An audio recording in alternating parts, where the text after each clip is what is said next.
Hello, film fans. Welcome to the Film vs. Film podcast. My name is Martin Harries, your host, and I'm joined by the film encyclopedia man, Boaz Dix. We are a couple of filmmakers, on occasion, but mainly can't stop yapping about movies. On this podcast, every fortnight we pick a film topic. Myself and Boaz pick our favourite film from that topic, and we battle it out in 3 categories: directing, acting, and screenplay, and we score them out of 10 to decide which film will become the greatest film of all time, according to 2 film geeks from Wiltshire, England. Enjoy!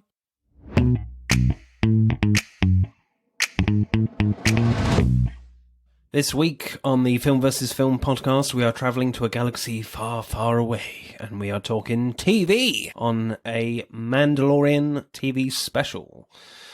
As ever, I am with the encyclopedia man himself, dusting off all his Jedi books and George Lucas fanfic. Boaz Dix, how are you, sir? Yes, yeah, I'm very good. And Good. erotica, don't forget that. And the Star Wars erotica fan pages. Okay. All right. My episode... No, should we go your episode first? What is your episode? My episode is the last episode of the first season. Which is Chapter 8, The Redemption. Yes. I think there's only really one place to start with this incredible TV show, and that is directing. This is directed by Taika Waititi, an incredible director who has done films like Jojo Rabbit, Hunt for the Wilder People. I've not seen that. Thor Ragnarok. Ragnarok. Yeah. Yes. He starts off classic Taika Waititi, where you got 2 scout troopers chatting away. After they've stolen the and the one most of them adorable plushy toy in the universe. Yeah, Baby Yoda, I want one for Christmas, please. Yeah. Not a Razor Crest, because that's blown up now. I'll be pissed off if I get a Razor Crest. Spoilers. But yeah, these 2 scout troopers are basically bickering, and one wants to have a look at what the fuck is this green thing?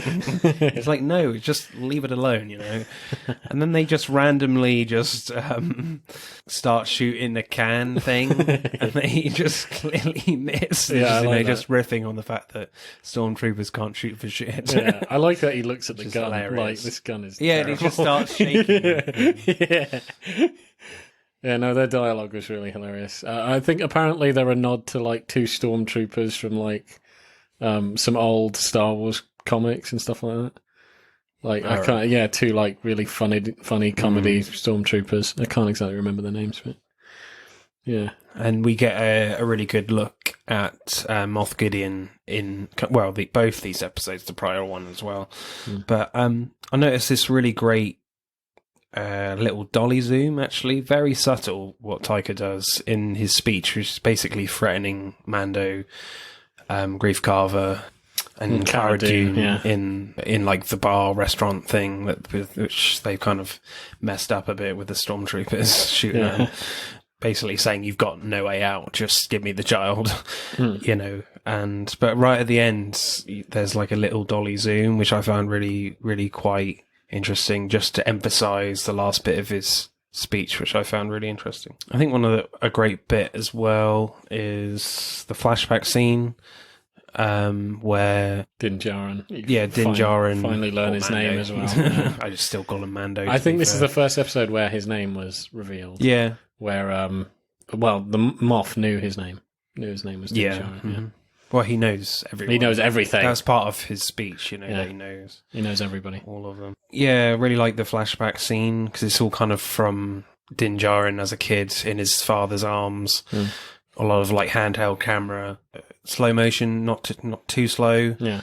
It's a callback to the first episode where they showed just a tiny bit of him with his parents and something smashing into...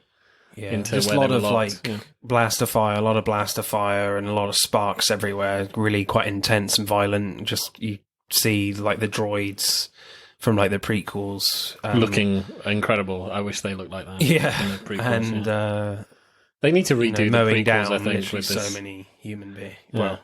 People. Yeah, and they quite good. And you see how he became a foundling and stuff. And there's a really great shot when Din Djarin is put in, I don't know, this what would you call it? Just a cellar thing, and the doors close, and there's a great bit where a droid just like blocks out the light where the child is where he's hiding, and then you hear a lot of gunfire, and then you see this epic shot of like a Mandalorian. He opens it up, and he's kind of like in half silhouette, reaching his hand out to save him. Just a beautiful shot with the lighting. I was just going to say, you missed another really good scene at the beginning. You know, the stormtroopers screwing around, that was funny, but then how they meet their fate with the... IGA, the nurse droid. Yeah, 11, smashing their face in. He grabs one and repeatedly smashes his face into a book. The action is quite brutal in this episode. It's really quite intense. I think is it IG-11? Mm-hmm. Okay, but he's so badass in this episode. It's like my favorite character. Shame it's just got insane action. Like, there's a great bit where he like jumps off the speeder bike. The speeder bike just like rolls over and explodes and takes out a load of stormtroopers. Yeah, and then he kind of just like spins around and shoots a load of stormtroopers. Yeah, I like when he's shooting, even when he's driving the bike, before he like just turning around while he's driving. Yeah. God knows how long. Yeah, that's amazing. And Baby Yoda laughing his head off. Really cool. like the crazy cute sadist he is. Yeah. The little action scene where like the chief Mandalorian, like in the tunnels, where she kind of like waits for all the stormtroopers to arrive after all the others have gone on the lava boat, and she kind of waits the last moment and then just takes them out really brutally. There's literally one like slow-mo shot where she clubs one of them right in the chin, and literally the plastic of one of the stormtroopers' helmets just goes flying. It's pretty insane. Yeah, and they kind of do that again in one of the Boba Fett episodes. Oh yeah, where he starts wailing into more brutal. That's even more brutal. Yeah, I think they learned from that. They were like, that was cool. Yeah. Let's do more of that. Because man, their armor it flies around. It's like glass, isn't it? It's just everywhere. That was awesome. I love the scene where Baby Yoda saves everyone from the flamethrower dude. There's a great shot of the flames like reflected on Mando's helmet, and the way like Baby Yoda falls backwards after he saved them is quite adorable as well. Yeah. Well, I love it because he's walking straight in the middle, straight in the path, and then separates the flames. It's pretty awesome. It was pretty cool. And there's another great shot where after Mando like saves the day, I guess, defeating Moff Gideon, there's like a downward shot of looking straight down at Baby Yoda hugging Mando's leg, which I found adorable as well. Literally every shot that Baby Yoda is on is like, oh, it's so cute. Yeah, I want one. Oh, and the Mandalorian finally gets his jetpack after pining for it for a while. That was cool. Yeah, I mean, I like the jetpack. I like the jetpack scenes. I mean, the whole little action scene with him grabbing onto the TIE fighter is really cool. Yeah, pretty intense. And blowing it up. Yeah. But I kind of prefer the silhouette of him with the long rifle. I kind of prefer that sometimes. Yeah. So I think it just looks a bit odd sometimes when he's got the jetpack on and and the cape thing, the cloak is just like shoved to the side a little bit. It looks a bit odd sometimes when you've got when you've got a shot from behind him. It does look a tad odd, but that's just a minor gripe. One of my favourite shots is when Moff Gideon is standing on the top of his crashed TIE fighter. He cuts his way out with the dark saber, which I'd never seen before. I don't watch the prequel, the animated series, so I was like, "Ooh, that looks cool." That's new. That's exotic. You've watched some of it. I've watched some of it. Yeah. Where does the dark saber come from? It's a Mandalorian weapon, so it's very important to them. In the Clone Wars cartoon series, a villain called Pre Vizsla uses it a lot. He's a Mandalorian villain who's like a terrorist who wants Mandalore to go back to its violent past because they're much more peaceful.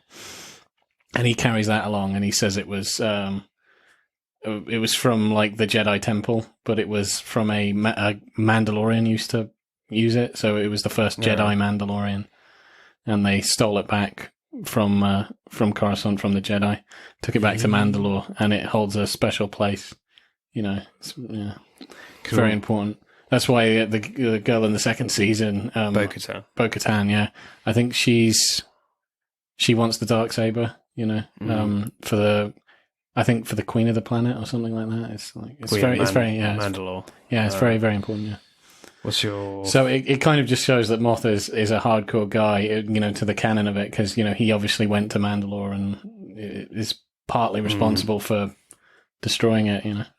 It also meant when I saw that, I'm like, man, season 2, we're getting a lightsaber fight. I cannot wait. That's going to be sweet. And since then we've had lightsabers appear, and it's been sweet. And I hope with everything that come this last episode, we're going to get a huge lightsaber fight with that thing. It's like what was it, Chekhov's gun? You got to use it. Oh yeah, if you show it, you got to use it. That thing's got to be used.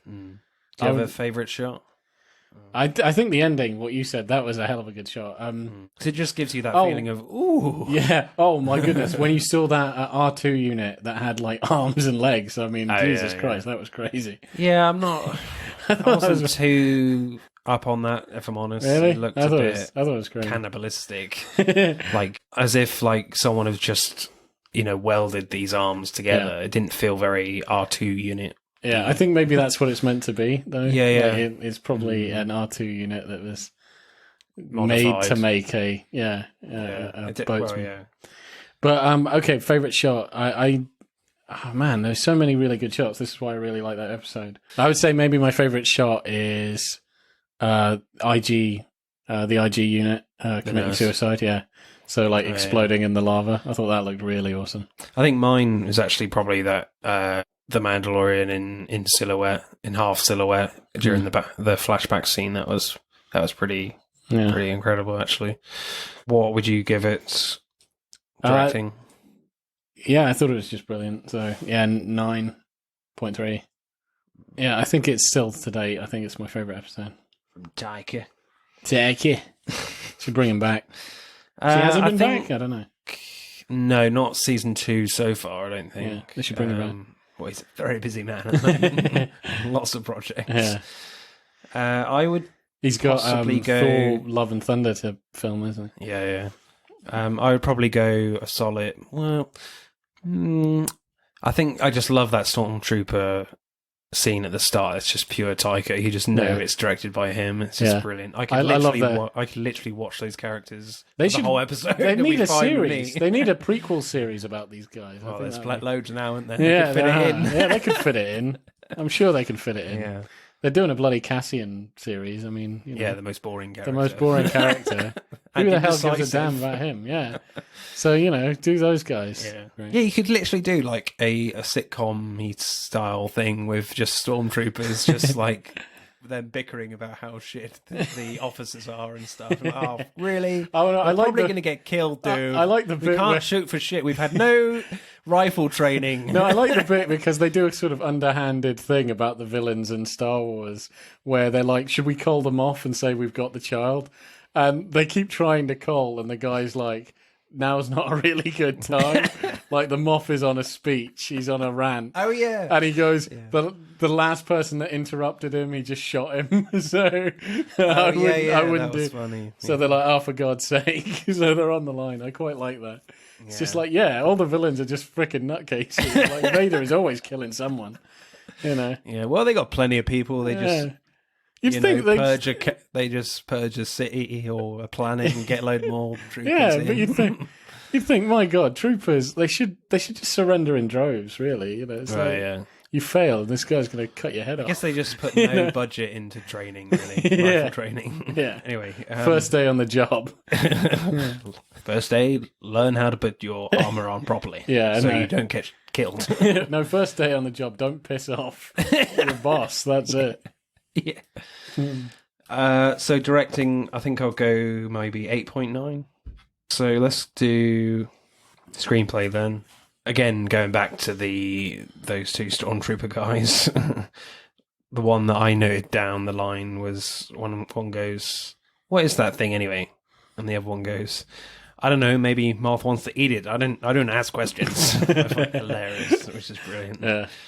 And then, like, the other guy gets up and just punches him in the face. I was like, that is so harsh. It's like, you could die now. Yeah. Why did he punch him? I can't remember. Did he bite him? Oh, yeah, he bites him. Yeah. It would be interesting to find out whether that was actually scripted, that whole scene, or was some of it improvised? I think he likes to improvise stuff anyway. Doesn't Yeah. he? I think I heard from... It does sound slightly improvised, I would say, maybe. Because I heard, Taika is really into his improvisation, and Thor Ragnarok, there was lots of Well, he's one of these directors where he very much uses the script as a guide, as just a document to just... It's a guideline, it's not like a... it's not like whereas some directors you do, well, certainly writer-directors, the script is the Bible of this film, you know. Whereas with a lot of comedy directors, I think that is the case, where it's just a guide. Yeah. But saying that, with people like Edgar Wright, he keeps the script to every word, I think IG-11 is really interesting as well, and like this whole thing that Mando has with droids is interesting, because obviously they hark back to they extend the backstory, as you've said. One of those prequel droids was about to kill him. Yeah, gives an explanation. He just doesn't he despises droids. He doesn't give droids any trust whatsoever. And obviously, when you first see him in this episode, Cara and Mando, they literally put guns at him straight away. Well, in the previous one, actually. Yeah, they don't trust him, but he's an Earth droid now, so... Yeah. No, but it's good, because as the episode goes on, and then IG-11 is going to die... Yeah. You could see that Mando's like, hang on a minute, you're actually pretty cool. Like, you've saved me many times in just this one episode. He kind of regrets his idea, droid racism or whatever. Because he wanted to shoot he wanted to shoot his way out, which, to be fair, they probably could have done that. But there was certainly a lot of troopers out there. But it's one of those. It's kind of really well done, because you've got a ticking clock thing. Because obviously, they're running out of time before they have to make a decision of what they're going to do. Don't know whether it was I didn't find it terribly emotional when IG just gets out of the boat and starts walking through the lava, because at that moment he's going to die, and you know what he's going to do. It's formulaic. It's but I guess with the previous episodes, they do a really nice montage scene of IG-11 and the Mugnut, played by Nick Nolte, training him up to be a nurse, which was quite nice. So there is a little bit of emotion there, but I didn't exactly feel it too much, because he's not one of the main characters. I think you get a lot of the emotion, the cuteness emotion from I think Baby Yoda. Maybe they should have stuck him around a lot more, because I quite like his character. Yeah. IG-11, but yeah. But he has a good line when he takes a load of them out, and then he says... That wasn't pleasant. I'm sorry you had to see that. To Baby Yoda, which is quite funny. I think one of my favourite lines was the fact where you also... A lot of stuff happens in this episode for a last episode, and I think that's really good. So, you have... Considering the fact that a lot of these episodes are quite short, especially season 2. Yeah. I mean, some of them are only a few minutes over half hour, and half of that's taken up by credits, We've got to mention the concept art is beautiful. Yeah, it's so nice. Awesome. I want every single one of those concept arts framed and on me wall.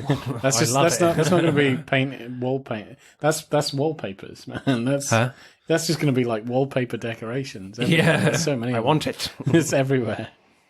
I think my favourite line comes from Grief Carver, played by Carl Withers. They're about to be gunned down by Moff Gideon in the TIE fighter, and then he turns to Baby Yoda and says, "Hey, let's make the baby do the magic hand thing. Go on, do the magic hand thing, baby." And it's just... It'd be cool. And then Baby Yoda just waves at him. It'd be cool if he did jazz hands, or just a card came out of nowhere. Is this your card? Yeah, okay. That'd have been cool. That's brilliant. But because what was it? Using the Force does take a hell of a lot out of him. And, which they stay consistent to as well in all the episodes, which is good. What's your favourite line? My favourite line is when, for the first time, you actually see the Mandalorian's face, Din Djarin, yeah. and he's bleeding at the back of the head because of a nasty explosion he got involved in with the Moff, who seems to be the only person that can shoot good. Well, he's an officer. He's an officer. He's a bloody like a general, or something. Yeah. He's much higher than that. But yeah, and he gets like severely hurt, and he's bleeding, and they keep talking about removing his helmet to fix him up, and he's like, "No, not at all. Against my creed. It's against my creed." They all go, and he's going to remove his helmet to fix him up, and he's like, no living thing can see my face.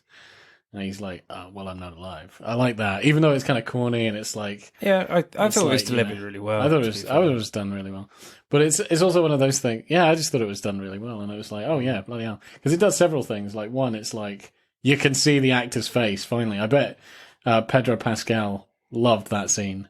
He's been cooped up in a helmet like the entire season. At least, for the love of God, let me have 5 minutes. You can see my hands. I have such a beautiful face. Yeah, I want my fans to see it. Exactly, and it was crushed so poorly in Game of Thrones. I want people to see it's still there. It still looks That good. still makes me wince. That. Yeah, man. I was like, Jesus Christ. Yeah, that was insane. So, what would you give screenplay Yeah, man. as the finale episode? Yeah, as a finale episode, yeah, probably like a 9.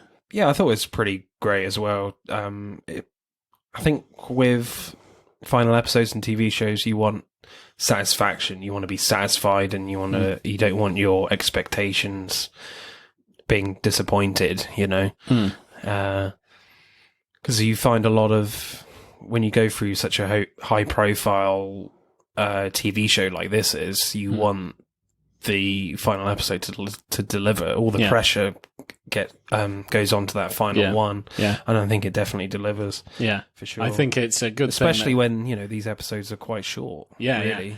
But I mean, there's a lot of action in the series anyway. I just can't believe how they can remain it so consistent through the show. I mean, that's insane. Like, you almost never see this. Like, every episode has an action finale. Yeah. But I like that this one was the most kind of, the craziest action set pieces. Oh, yeah. IG-11 going nuts. Yeah, man. Just so much cool stuff. Him, Mando going crazy in the thing. The Den Mother, like, killing all those people. Yeah. The TIE fighter sequence. These are just, like, insane. This stuff you should see in the cinema. And, it's good that they ended on stuff like that, because, I don't like it when you're watching a film and the best fight scene was, like, in the middle. I'm probably going to go, 9 as well, I think. It's very, very good. So acting then, I would say the whole cast is pretty awesome. And it must be so difficult for the other actors who aren't Pedro Pascal. It must be so difficult for all the actors that aren't Pedro Pascal in the armor, because they've got like no face to work with. They've just got a helmet. It's very difficult to get a lot of emotion out of that character. So I remember watching The Gallery, the behind the scenes series, and Chloe Zhao, one of the directors on the first season, was saying they very much looked at stillness and worked from there, with in terms of the storytelling and Mando's emotions. And there's a really great moment when they get through the crate where IG-11 cuts through it, and Mando sees all the Mandalorian armor just in a pile, and you can really feel the emotion going through his body movements, and he's quite slow in his movements, and he kind of like dumbfounded, and then he crescendos into a kind of fury. A little bit. I think only in dialogue, really, not with his physicality. But he kind of like drops to his knees. Slightly cliched, but it works really well. Because I think it would be really hard to get that pace right with the fact that he, with the helmet on, you can't see his face, so all the emotion has to go through his body, which I think is quite impressive, and I did feel it. And literally every time Baby Yoda is on screen, I'm just like, yes, you are the cutest. There's more Baby Yoda, please. And, I mean, did you see the last one, last Friday? it was the first episode when they didn't have Baby Yoda at all. So I was like, that's risky. I know. I bet Pedro Pascal was happy about that one. Even though his character is desperately looking for it, but he's like, finally, I won't be outshone by a puppet. I can, Again, we should probably mention the puppetry, because... seamless. Well, yeah, definitely. There's a lot of like camera tricks going on as well between, cutting out the wires and things. And you mean it's not real? Of course not. It's just a green dude. Oh my god! But yeah, there's like they just painted a baby green. There's one guy, operating the eyes. There's one guy doing the mouth and all that, and you got a couple of guys literally with two guys on sticks, holding sticks with string to his arms. Proper old school stuff. Obviously, some of it is CG, but but you can't get away from that in some areas. Giancarlo Esposito is fantastic as Moff Gideon. I think it's great casting. He's so great in Breaking Bad. Yeah, it's just kind of an obvious choice, I think. Yeah, and he has this very like menacing feel to his character, and has this really great like overconfidence, especially in his speech. That he threatens the guys with. He's definitely very sure of himself. Yeah. What do you think about Carl Weathers then, and Gina Carano? Yeah, I thought they were really good. Yeah, I quite liked Carl. More. I think he was quite. Carver. Yeah, he was great. I liked him. I like his character anyway, and I like the actor. I think I've seen him in loads and loads of stuff. Well, he's Predator, Rocky. Oh yeah, of course. Yeah. Apollo Creed. Yeah. Oh my god. Yeah, of course. God.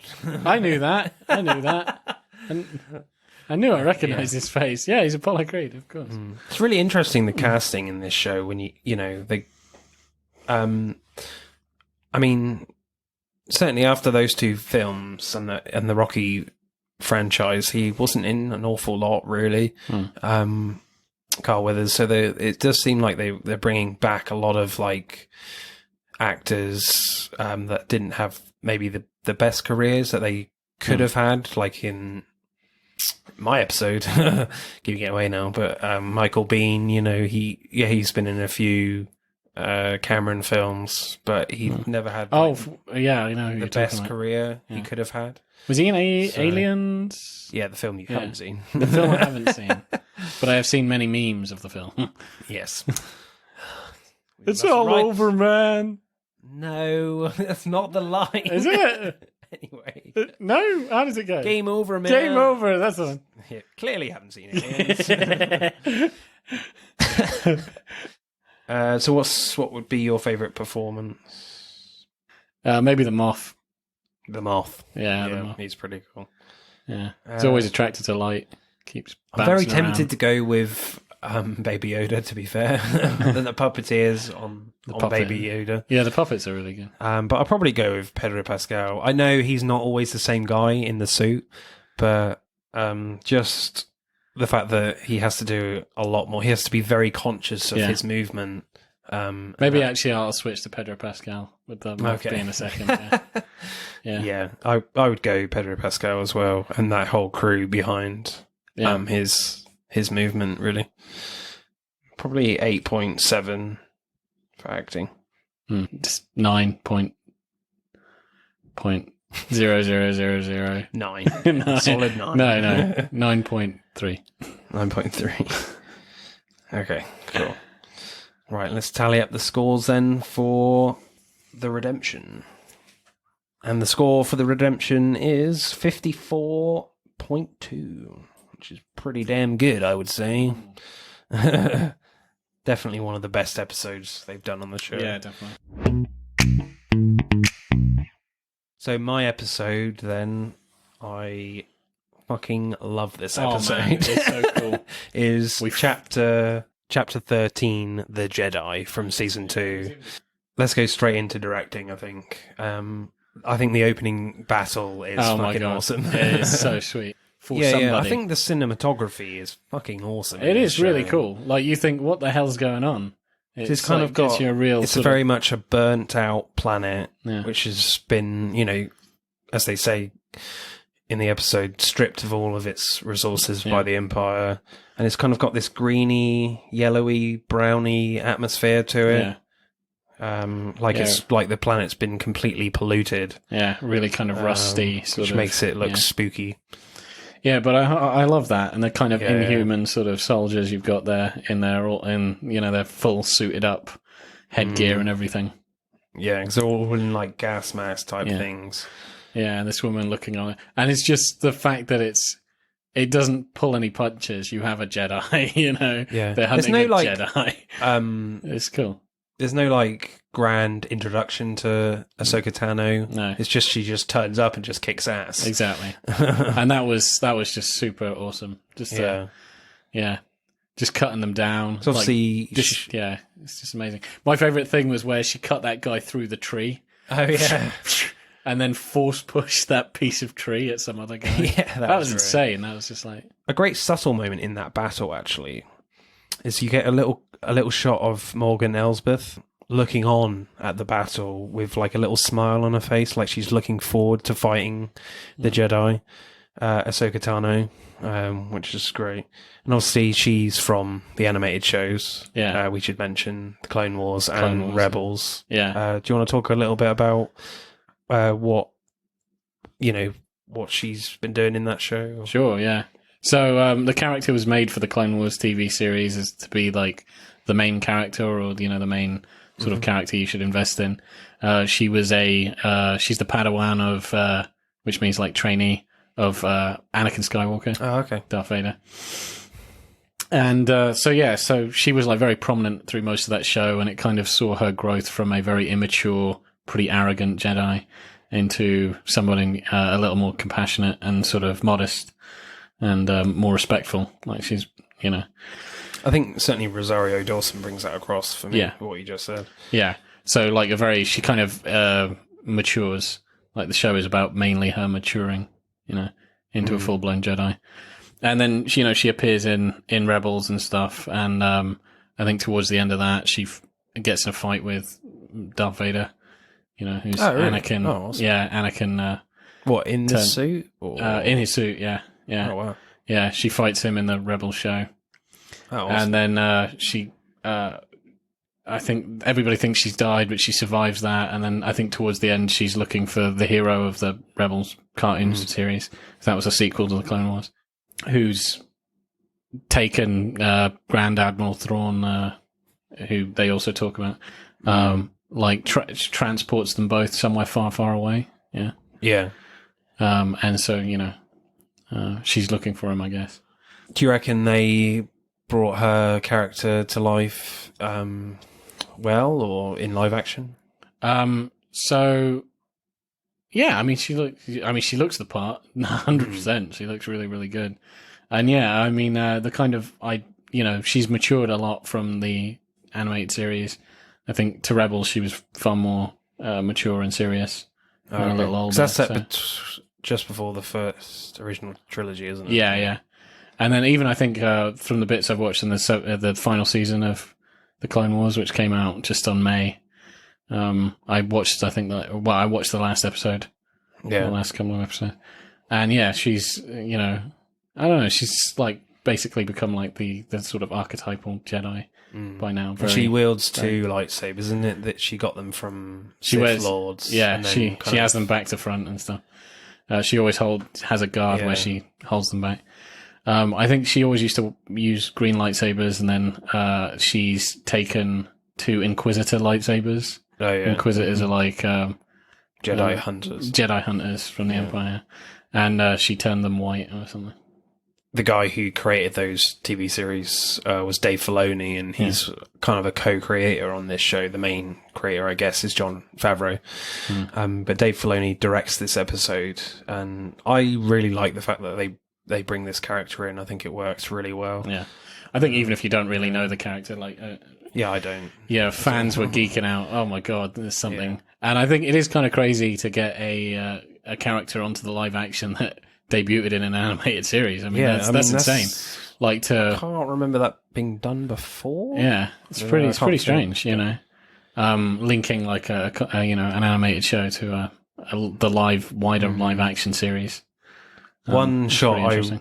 one shot I really liked in that opening battle, as she stealthily takes out those soldiers, is when there's a little like undercranked camera, like POV, as she travels towards one of the soldiers, and then cut to Ahsoka Tano lighting up her sabers and taking out a guy. And like this, the sound is kind of like really chopped up. Did you notice that? It's really, really cool.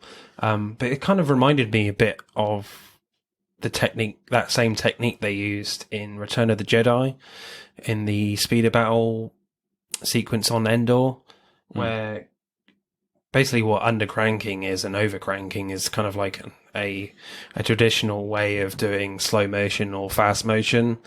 So I suspect they just did it digitally in the show, but in Return of the Jedi, that basically they had to cut a load of guys on Steadicams with the camera and just opened the shutter really slowly. So then when you play it full speed, it looks really fast.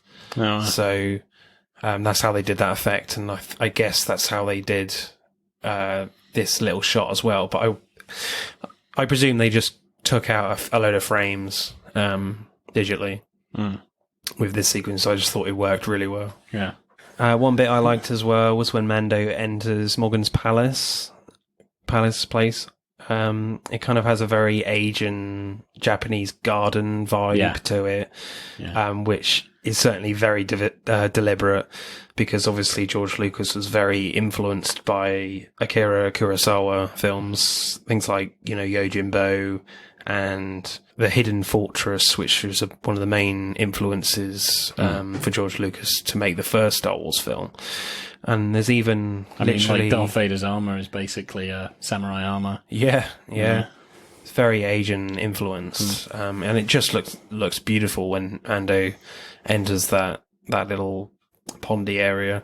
There's even a little sequence I saw on Facebook in one of the Mandalorian groups where someone pointed out when Ahsoka Tano, when she enters the village and approaching all of Morgan's people, she's just walking towards them, and it's kind of like shot for shot the same as Yojimbo. Wow. Which is incredible. That's definitely cool. Check out those films. They are masterpieces by one of the most influential film directors of all time. Yeah, I've got to check it out. I've watched Ran. Have you? Yeah, Ran I've not really seen good. that one. Yeah, Ran was pretty good. And I love the pacing of the episode, even though it's fairly short. I think it's about 40 minutes, but the pacing is brilliant. It just takes its time. Yeah. There's beautiful wide shots in it. You get a chance to like look at the landscape and take it in, which is great. And then you get this great like surprise moment where Mando is just walking through the landscape after she's met Morgan, and you get this surprise attack from Ahsoka Tano on Mando, and that was just fucking awesome. Oh, it was cool. Yeah, just so shows well done. proper. Just really fastly cut. Yeah, she's going at him like a whirling dervish. She's just like insane, Well, yeah, 2 lightsabers to his Beskar, and then the cable gun, the flamethrower, all just within a matter of seconds. Yeah, it was a really quick fight, but it was insane. Yeah, and big revelations in the episode. Baby Yoda's real name, which is Grogu, which is far less cute than Baby Yoda. I think that name is going to take a while for fans to get hold of. I think it's going to, for me, I would still call him Baby Yoda for a while. Before Grogu. Yeah, is maybe they should have split the difference and Groda. Speaking of Grogu, did you notice Yoda's theme in the score when she's talking about Grogu's backstory, and when she mentions Yoda, you get the little Yoda theme. Did you notice that? I think subconsciously, I don't really it's really beautiful, that bit. Yeah, that's it was like, cool. gave me the feels and tingles, Star Wars tingles. It's brilliant. But yeah, you learn quite a lot about like Grogu's backstory and Baby Yoda's backstory. Didn't exactly help much when Anakin was taking out all the Padawans, because he would have been. Oh, he would have been. Yeah. All right, he So obviously all the other asleep. kids, He seems to be sleeping a lot in the show anyway, so he must have been asleep hiding. Yeah, I know. It was probably It's probably what was going the best thing to do, really. Yeah. there's a really great close up when Mando and Ahsoka Tano are, you know, attacking the village and all the soldiers. You see Rosario Dawson like light up two lightsabers as if it's just one horizontally, without them knowing, and then takes them out, which I thought was really cool. Yeah. Also, like, do you reckon she's using force projection a little bit, like Luke did in The Last Jedi? No, There's there's a lot of shots where you see Ahsoka Tano, you know, that classic thing of someone just going straight across the screen. Yeah. To just mess up the soldiers. You know, where do you think she is? Yeah, no, I think she's just being really fast and quite quiet. I don't think she's actually projecting her. Yeah, because I think the problem I would have with that is that seems like a really advanced skill, you know, that Luke could do. That Luke did, yeah. And I mean, he died doing that. So you think... Well, I would just be like, I think that's like the apex of like what a Master Jedi Master Jedi can do. Like, you know... I mean, that was across to another planet. Yeah, so I suppose. This was very localized. So yeah, but I don't know. You never really see any other Jedi use that. It just seems a bit out there. I mean, you can just explain it that she was just like super quiet and just using her, superior Jedi reflexes to cross that distance very fast. And in the end, my God, it's just... Oh, yeah, it gets really crazy. Awesome. Yeah. In the quiet moments as well and all the build-up. Yeah. It's great. When she attacks the base and just... That's my... No Jawas in this episode. That was really funny. Yeah. Are you sure? The Jawas were probably doing the special effects. I'm pretty sure... All the sound effects sounded. I know they like to tinker a lot, but I like the whole standoff between. I think Mando could have done a little more. Like, no, I liked it how it was. Yeah, I loved the whole duel. I like the duel with him. That took some time. Duels, if you know what I mean. Yeah, you know, the whole Japanese one. Yeah.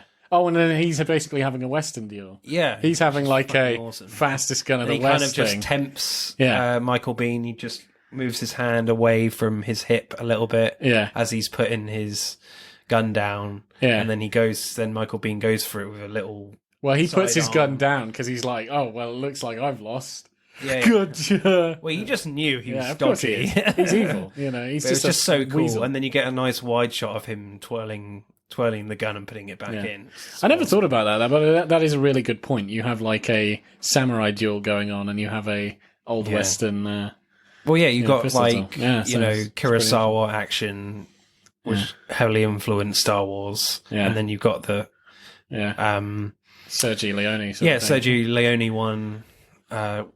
I guess with Sergio's stuff, they kind of call it more circular duels, but this is only one a duel with two, but.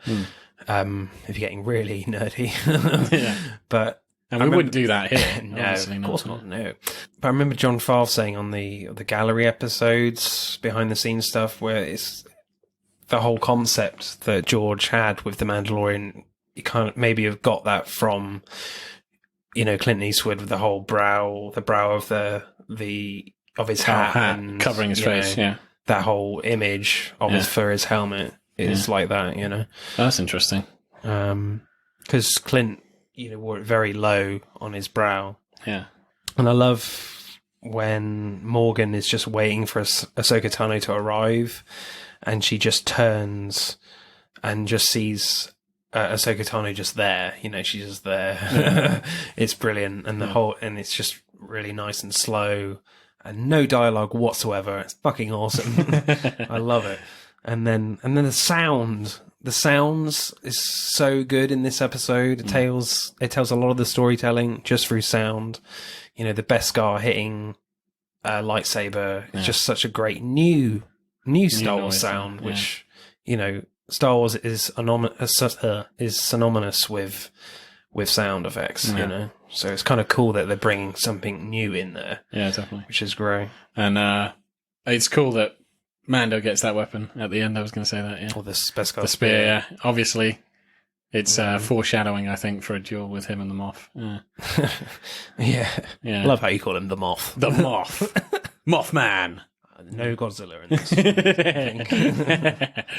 So what would your... Yeah, that's Mothra. I mean, there are a lot of Mothman is the beautiful... male Mothra. There are a lot of beautiful shots in this. What's your favourite? Oh, man, there's so many cool ones. Yeah, I find this very difficult. Yeah. There's a lot of really good... I think, when they're... Her and the bad girl, when they come to... Morgan. Elizabeth, whatever. when they're facing off, when they come together in the same courtyard, I think that's pretty dope. Yeah, that's kind of my one as well. I think. I better choose another one then. It's fine. There's a lovely, as you said, there's a lovely wide shot of Ahsoka Tano and Morgan like getting ready in their stance, and you can see at the bottom of the frame they utilize a bit of the pond, and you can see lovely. Light reflections from the lightsabers. It just looks amazing. But I mean, I could have picked a number of shots. Very darkly lit episode, which I think works amazingly. So directing, what would you give? Yeah, I'd give it pretty high. 8.9. 8.9? All right, 9.2. All right. There we go. Yeah, you kind of forced me there. Okay. Gave me an evil look. No, pointed a gun at me. Yeah. I would go very high, actually, 9.8.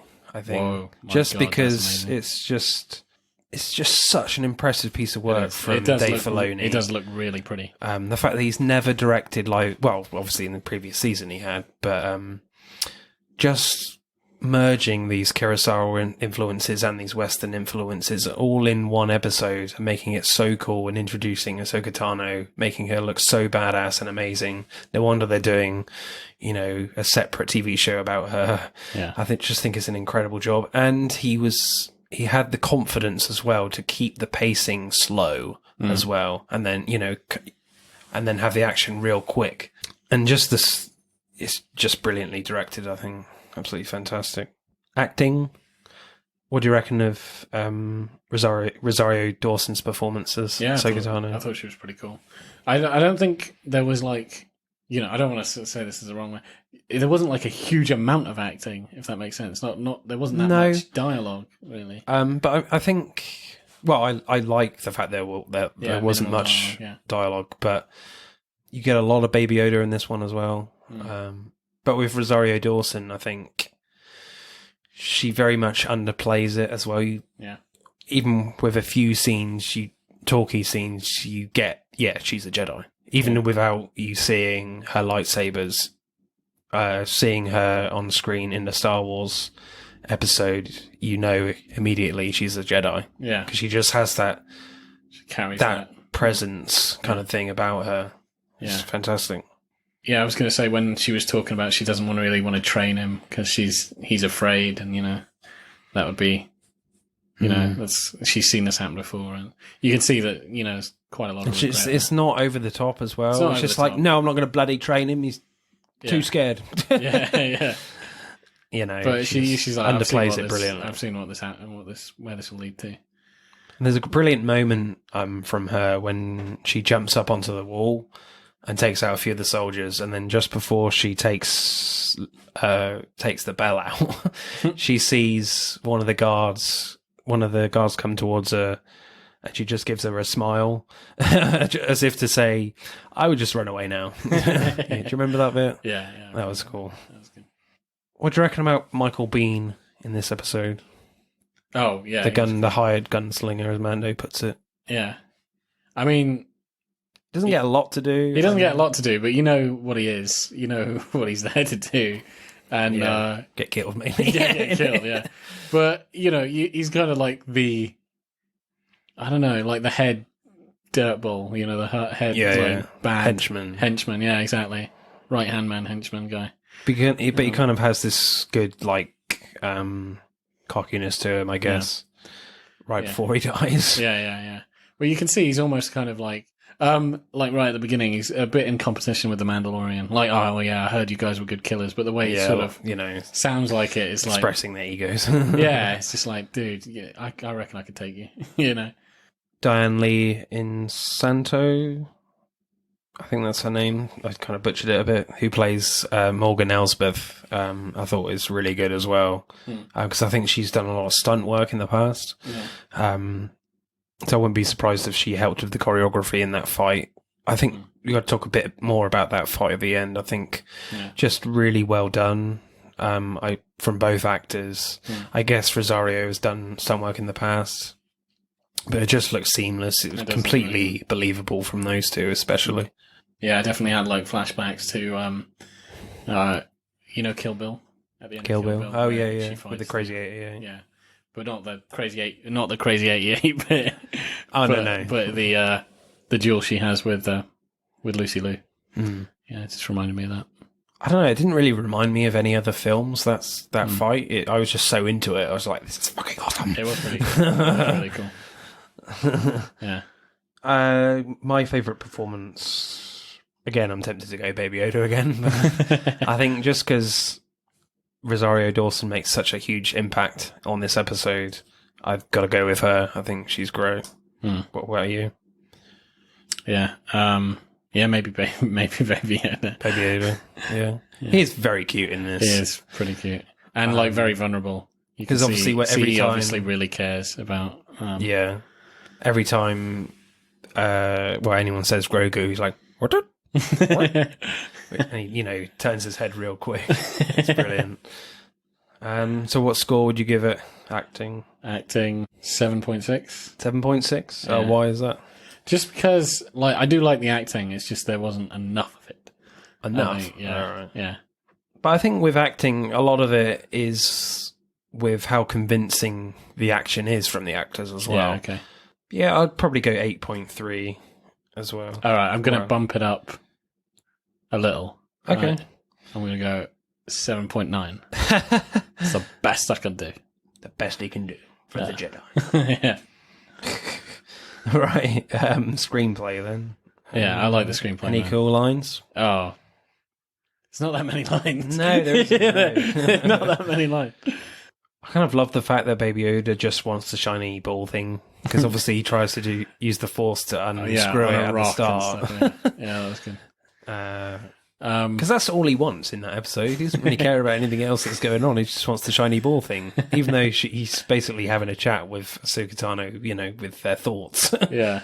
But I suspect he was like, "Have you got the shiny ball thing? I got it from my dad." Yeah. Can you nick it for me? It's like you're quite good with the Force. Yeah. He'll Take never it know. from him. Yeah. Kill him now and take the ball. Well, one of the fairly emotional bit from Mando is when, near the end, where Ahsoka Tano and Mando are talking, and she's like, "Oh, where's your little friend?" And then Mando goes, "Back at the ship. Wait here. I'll go get him." And that pause after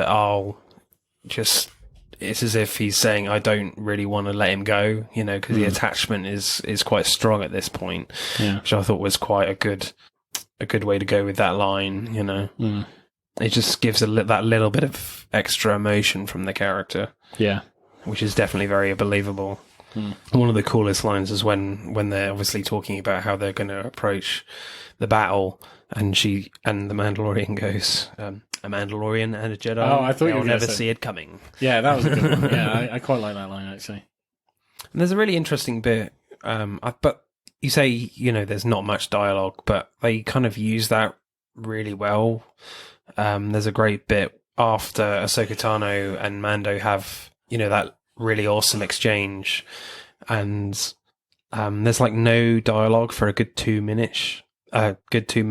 Which shows a lot of confidence in the storytelling and their acting ability, especially when you've got a character that's a puppet and a guy with a helmet on, and you've got a woman with some weird shit on her head. Yeah, which surely must kind of restrict her acting movements, maybe. I don't know, but I just found that just oozed confidence really in the episode. It was pretty badass when they're walking back there. And yeah, it's just pretty. Well, they're having the Force conversation. Reading each other's thoughts. Yeah, and you could really sense that the movements from Grogu, as we now have to call him, I guess. Yeah. Was just a little different when he was interacting with Ahsoka Tano, which I found really interesting. I think my favourite line, again, is a Mandalorian and a Jedi will never see it coming. Yeah, I think that's a good line. Yeah. Would that be yours as well? Yeah, I think that might be mine. Anything more to say about the dialogue? The lack of it? Or? I do agree with you. I think it's done in a very kind of a way where you sort of can take in the atmosphere. I'll go first this time. I think with the fact that the episode shows a lot of confidence without using dialogue is always a good thing for me. And dialogue should only be used as flavour and not exposition all the time for the characters. So I'm probably going to go 8.4. Yeah, I'll go 8.5. 8.5. It's a new number I'm working on. I don't remember Kenneth Williams being in this show. 7! No, wait, who the hell? You don't know who it is. Yeah. Wait, who's Kenneth Williams? Ask your mum or dad. I thought you meant the guy from Strictly. Who's he? No, Len Goodman. Oh, Len Goodman. I never thought Len Goodman would come up in this podcast. Right, let's do the scores for The Jedi.